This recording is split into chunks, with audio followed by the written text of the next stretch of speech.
네, 안녕하세요. 미국과 중국 사이에 틱톡 대전이 불붙었습니다. 미 하원이 틱톡 목조르기 법안을 통과시켰거든요, 어저께. 거기에 대해서 중국은 이거에 대해서 항의하는, 그러니까 틱톡 시위를 선동을 하고 있어요, 지금 미국 안에서. 이 와중에 또 트럼프는 중국 편이에요. 이게 뭐 참나 이 어르신 왜 이러시나. 예. 미 하원의 틱톡 목조르기 법안 통과, 찬성 352, 반대 65, 압도적 다수죠.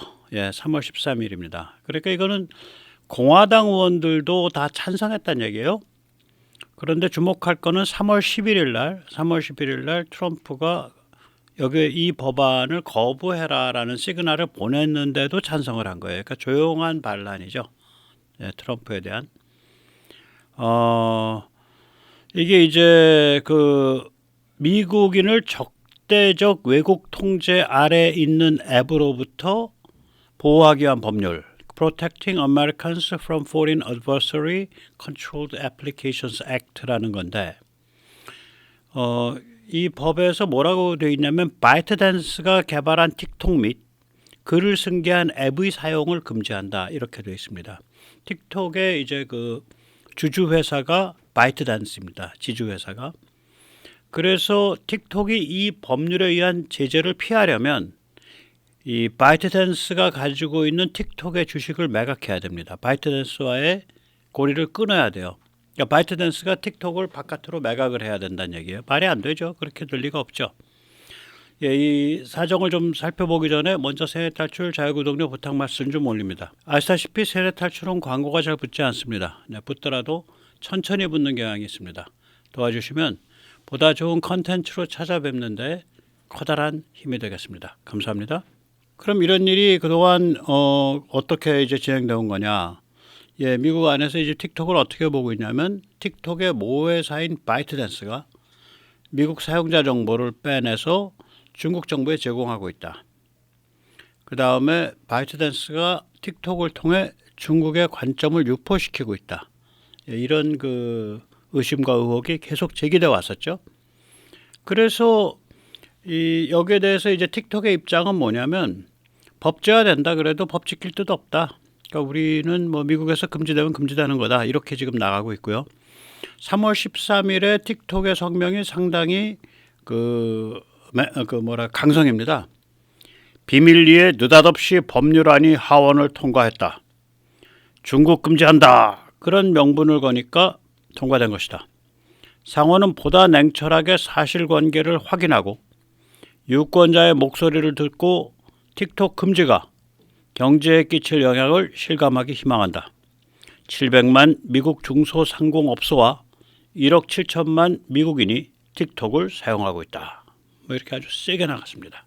그러면 이 틱톡을 미국에서 몰아내려는 시도가 그동안 없었냐? 예, 있었습니다. 그때는 참 트럼프가 이걸 열심히 잘해줬어요. 예. 일단 작년에 이미 미 재무부가 그 외국인 투자관리위원회 재무부 산하입니다. CFIUS가 바이트댄스한테 틱톡 주식을 처분해라. 이걸 실행하지 않으면 미국에서 틱톡 서비스가 금지될 수 있다라고 권유를 했습니다. 근데 작년이니까 바이든 정부죠. 이 CFIUS가 이렇게 권유할 수 있었던 근거는 트럼프 때의 행정명령 때문에 그렇습니다. 두 번째 행정명령. 트럼프가 행정명령을 두 번 내린 적이 있습니다. 틱톡에 관해서. 첫 번째는 연방법원에 의해서 무효 판결을 받았습니다. 이 첫 번째 무효 판결 받은 행정명령은 뭐냐면 미국 안에서 틱톡 사용 금지였습니다. 그래서 어차피 무효 판결 받아가지고 나자빠져 있는 그런 행정명령이니까 바이든이 그 행정명령을 21년에 취소했습니다. 그리고 또 트럼프는 바이트댄스한테도 행정명령을 내렸습니다. 그때 뭐냐면 바이트댄스가 가지고 있는 미국 내 자산을 처분해라. 그 다음에 두 번째, 미국인 사용자 기록을 삭제해라. 이 행정명령이 이어져서 2023년에 CFIUS가 바이트댄스한테 너희 틱톡 그거 주식 처분해라고 얘기했던 겁니다. 그런데 이제 세상이 좀 바뀌었죠. 트럼프가 좀 입장이 해결해졌습니다. 페이스북이 틱톡보다 더 심각한 적이다. 그래서 나는 뭐 틱톡 몰아내는 거에 뭐 그렇게 뜻이 없다. 참, 네, 표결 이틀 전인 3월 11일 날 월요일 날 CNBC와의 그 대담에서 이런 얘기를 했어요. 그때 뭐라고 말했냐? 틱톡을 사랑하는 미국인들 많아요. 네, 틱톡을 못하게 하면 엄청 화를 낼 전문인들이 아주 많죠. 예, 많은 미국인들이 틱톡을 사용하고 있습니다. 틱톡이 없어지면 페이스북이 커지기 때문에 저는 틱톡 몰아내는데 별로 그렇게 마음이 안 가네요. 페이스북은 민중의 적 아닙니까? Enemy of people 아닙니까?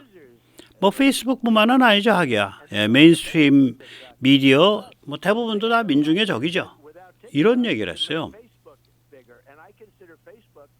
이런 얘기를 하원 표결 이틀 전에 했단 말이에요. 그런데 하원 표결이 일어난 거예요. 그러니까 이거는 트럼프에 대한 일종의 이제 아주 조용한 반란입니다. 표결에서 압도적으로 그렇게 통과가 됐고, 네. 종북 그 간첩에게 굴복해서 출세했던 어떤 운동권 선배랑 제가 나눴던 말이 있어요. 제가 이제 그 선배한테 그 선배님 그 사회적 지위도 있고 하니까 종북 간첩을 좀 이렇게 좀 솎아내고 좀 분위기를 바꾸는데 선배님이 이제 좀 앞장서야 되지 않겠습니까? 그랬더니 이 양반이 사회적 지위가 있는 양반이에요. 뭐라 그러냐면 종북 간첩들 좀 정리하게 나보고 나서라고? 물론 우리 사회에 종북 간첩 그 문제 심각하긴 하지. 그렇지만 말이야, 우리 사회 내부의 구조적 모순이 종북 간첩들보다 훨씬 더 심각한 문제 아니야? 제가 이 말을 듣고 꼭지가 올라서 이 양반이 저보다 11년 선배인데 결국은 몇 달 후에 폭발해서 밥 먹고 술 먹다가 쥐어 팬 적이 있어요, 그 양반을. 트럼프가 이 논리거든요. 그 틱톡 문제 많아. 그런데 우리 사회 내부에 지금 페이스북과의 문제가 더 심각하기 때문에 틱톡에 신경 쓸 때가 아니야. 로직이 똑같은 거예요. 이 할아버지, 이 어르신이 왜 이렇게까지 망가졌는지 모르겠습니다. 옛날엔 좋았는데. 예. 거기다가 이게 이제 뒤에 좀 거래가 있을 것이다라고 좀 생각이 됩니다. 네. 트럼프를 지지하는 그룹 중에 하나가 이제 성장 클럽 for Growth라는 데인데요. 이것의 뒤에 돈주가 누구냐면 제프 야스라는 이제 돈 다루는 투자가입니다. 제프 야스가 이제 투자 그룹을 하나 이끌고 있습니다. 그게 서스퀘하나라는 유명한 투자 그룹입니다. 이 서스퀘하나 투자 그룹이 바이트댄스의 주식을 무려 15%나 보유하고 있습니다. 그런데 지난 3월 초에 트럼프가 이 제프 야스한테서 야스와 아주 밀담을 나눈 적이 있고요. 그리고 트럼프의 지금 브레인들 중에 이 그 성장 클럽 for Growth에서 이제 그 돈을 받고 생활을 유지하고 있는 그런 브레인들이 꽤 많습니다. 그래서 다 이렇게 뒤에 이제 얽혀 있는 거죠. 얽혀 있는 겁니다. 인정해야죠. 그런데 이제 재밌는 건 뭐냐면요. 이거 이제 그 몇 명 안 되지만 이제 그 미 의회에서 이 법안의 통과에 반대한 그런 정치인들이 있었을 거 아니에요. 이 말하자면 종중 정치인들인데 이 사람들 말할 때 보면 참 휘황찬란합니다. 이런 식으로 말을 해요. 독재를 독재로 맞서겠습니까? 맞설 수 없습니다. 중국 공산당 선전선동이 싫다고 중국 공산당식으로 탄압하고 억제해서 되겠습니까? 그래서는 안 됩니다. 이것은 국민의 알 권리를 침해합니다. 그러므로 헌법 1조, 수정헌법 1조에 어긋납니다.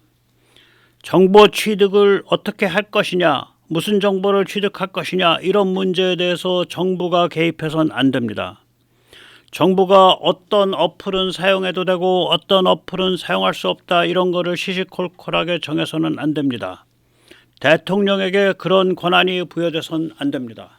이런 그 이야기죠. 그러니까 자유민주주의 사회의 원리를 이용을 해서 자유민주주의 사회를 위협하는 그러한 행위를 막으려는 그런 법안을 자유민주주의 사회의 그런 그 원리를 이용해서 그 법안을 다시 반대하는 아주 지능적인 수법인데 박근혜 정부 때 이제 국사 교육 정상화를 위해서 이제 국사 교과서 이제 그 국정화를 추진하다가 패배를 했었죠. 예, 저는 그 국정화 추진 발표하기 바로 전날까지 그거 그렇게 함부로 서둘러서 추진할 거 아니다. 거기 상대방 진영의 힘이 굉장히 세기 때문에 지금 황우려 교육부 장관, 김상률 교문수석, 김정배 국사편찬위원장 이런 사람 이런 진영 가지고는 더 싸움 자체가 안 된다.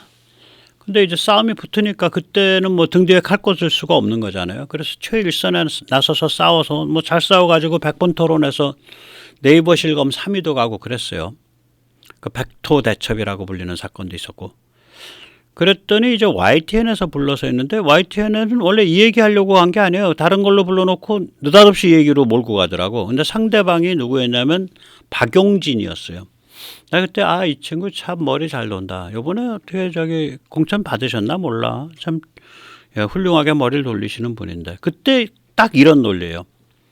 아니 우리가 시장 경제 아닙니까? 시장에는 다양한 상품이 있어야 되지 않습니까? 그래서 소비자가 이런 다양한 상품 중에 선택할 수 있는 자유가 있어야 되는 거 아닙니까? 그런데 왜 그거를 획일적으로 국정교과서 하나로 만들려고 합니까? 참 빌어먹기 말씀 잘하시더라고. 정말로. 딱 이런 논리 아니에요. 자유민주주의 체제를 공격하는 행위를 자유민주주의 체제의 원리에 의해서 옹호하는 그런 식의 논리죠. 그리고 이제 뿐만이 아닙니다. 이 좌빨들 이런 쪽은 참 움직임이 다 똑같은데 지금 틱톡이 자충수를 둔 건지 대판 싸움을 한 건지 모르겠는데 틱톡이 자기 어플 내대고 그러니까 제가 틱톡 사용자라 그럼 제 틱톡 어플이 깔려 있을 거 아니에요. 거기 틱톡 회사 본사에서 보내는 메시지가 뜨는 거야. 근데 뭐 메시지의 취지는 이런 거죠. 지금 의회에서 틱톡을 금지시키려는 흉악한 법안이 추진되고 있으니까 여러분들이 나서서 막아주셔야 됩니다. 뭐 이런 거죠. 그래가지고 막 자기 지역구 의원들한테 전화가 막 빗발치고 여기 이렇게 사진에서 보듯이 이제 의사당 앞에서 집회가 열리고 그러니까 이제 좀 생각 있는 의원들 보통 의원들은 야 세상에 어떻게 통신 서비스 회사가 자기들의 어플에다 대고 사람들을 선동하냐 이건 좀 이상하잖아 라고 반응을 하는데 그 반응에 대해서 틱톡 성명이 살벌합니다. 유권자의 목소리를 외면하겠다는 실망스러운 작태입니다. 미국 시민은 미국 정부에 청원할 권리가 있죠. 이건 저는 이제 틱톡의 의사결정이라기보다도 중국의 의사결정이라고 보는데 뭐 어차피 쫓겨나든 말든 간에 한번 미국 사회를 뒤집을 수 있는 데까지 뭐 뒤집어지지 않겠지만 아무튼 시끄럽게 만들어야겠다 이렇게 판단을 하고 지금 막가파를 가는 거야. 막가파 지금 이거 막가파입니다. 그래서 이 틱톡 대전 이거 쉽지 않아요. 네. 이 와중에 이 깨시민 좌빨들 움직임은 미국이나 한국이나 똑같아 화법이. 예. 아메리칸 인권연맹 간부 여기도 인권 파리들 많네. 예. 예, 이게 주로 이제 평소에는 이 LGBTQ 운동 많이 하시는 분들이고 낙태 전면 자유화 마지막 순간까지 자유화 뭐 이런 그러니까 애가 탯줄 자르기 전까지 낙태할 수 있다는 식으로 얘기하는 그런 운동들 많이 하시는 분들일 거예요. 여기서 하는 얘기 한번 보세요. 천지 사방에서 의원들에게 밀물듯이 항의 전화가 가는 것에서도 알 수 있듯 틱톡은 정보 접근과 표현에 있어 핵심적 역할을 하고 있는 플랫폼입니다. 우리 아메리칸 인권연맹은 의원들에게 이 법안에 반대하라고 강력 권고합니다. 뭐 똑같죠. 어떻게 보면 참 노는 꼴들이 다 똑같아. 예. 자, 중국 공산당은 발끈했습니다. 이게 왕원빈이라고 그 외교부 대변인이죠. 직접 말했습니다. 이는 미국의 윽박지르기 행태이다. 결국은 미국 자신에게 상처를 입히는 것으로 귀결될 것이다. 뭐 그랬는데 그럼 미국 그렇게 걱정해 주셔서 고맙고요. 뭐 걱정해 주거나 말거나 미국은 틱톡 대전을 벌이기로 작심을 한 것 같습니다. 이게 이제 이런 것들이 앞으로 AI나 빅데이터랑 연결되니까 싫다는 거지. 너희들 여기서 얼씬거리는 게. 우리도 좀 어떻게 그런 식으로 좀 나가야 되지 않겠냐 그렇게 생각을 합니다. 예, 오늘 여기까지 모시겠습니다. 감사합니다.